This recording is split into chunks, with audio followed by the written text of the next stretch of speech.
પાટણ જિલ્લાના સાંતલપુર તાલુકાના દાત્રાણા ગામમાં વિકસિત ભારત સંકલ્પ યાત્રા રથનું આગમન થતા ગ્રામજનો દ્વારા ઉષ્માભેર સ્વાગત કરવામાં આવ્યું હતું। સરકારની વિવિધ કલ્યાણકારી યોજનાઓનો લાભ જનજનના ઘર આંગણા સુધી પહોંચાડવા માટે વિકસિત ભારત સંકલ્પ યાત્રા રથ સમગ્ર તાલુકાના ગામોમાં ભ્રમણ કરી રહ્યો છે। તો વહીવટી તંત્રના સુચારુ આયોજન વડે આ રથના માધ્યમથી તાલુકાના ગ્રામ્ય સ્તરના છેવાડાના માનવી સુધી સરકારની કલ્યાણકારી યોજનાઓનો લાભ પહોંચી રહ્યો છે અને આ સંકલ્પ યાત્રાને સમગ્ર તાલુકામાં વ્યાપક જનપ્રતિસાદ સાંપડી રહ્યો છે।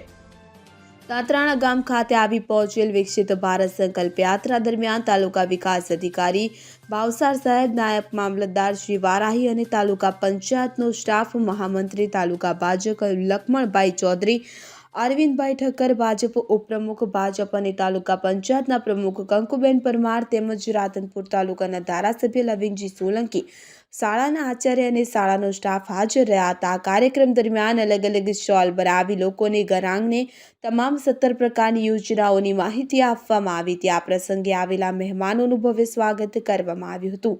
ગામના તલાટી કમ મંત્રી S.H. ભરવાડ, સરપંચ જીવણભાઈ, સવાભાઈ આહિર, ગોવિંદભાઈ ચૌધરી, આબાભાઈ ચૌધરી, બાબુભાઈ અને મેવાભાઈ આહિર, તાલુકા પૂર્વ જિલ્લા પંચાયત સદસ્ય અરજણભાઈ આહિર, ભાજપ મહામંત્રી સાંતલપુર તાલુકા અને તાલુકા પંચાયત સદસ્ય રૂડીબેન લખમણભાઈ આહિર અને અન્ય મહાનુભાવોની ઉપસ્થિતિમાં શાળાના વિદ્યાર્થીઓ દ્વારા નાટક રજૂ કરી નાટક પ્રકૃતિ ખેતી માટે માર્ગદર્શન આપવામાં આવ્યું હતું।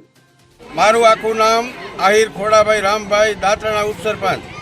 આજે દાત્રાણા ગામની અંદર આપણા વિકસિત ભારત યાત્રા મોદી સાહેબના નેતૃત્વ નીચે જે ચાલી રહી છે તે દાત્રાણા ગામની અંદર આપણા ધારાસભ્ય શ્રી લવિંગજીભાઈ સાહેબ શ્રી ઠાકોર, પ્રમુખ શ્રી કકુબેન, આપણા ભાજપ પ્રમુખ અરવિંદભાઈ ઠક્કર અને બાકી આગેવાનો મળીને દાત્રાણા ગામની અંદર અમને જે સમજાવટ કરી અને બહેનોને ઉજ્જવલ ભારત નિમિત્તે જે ગેસ સિલિન્ડર મફત આપ્યા છે, લોકોને છોકરાઓને કેડ પણ આપી છે।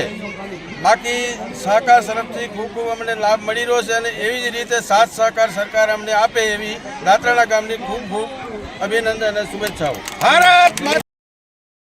દીપક સથવારા સાથે CN24 ન્યૂઝ, પાટણ। હવે જુઓ દેશ દુનિયાની તમામ ખબરો તમારી આંગળીના ટેરવે। ઉઠાવો મોબાઈલ અને Google Play Store પરથી ડાઉનલોડ કરો અમારી CN24 ન્યૂઝ મોબાઈલ એપ।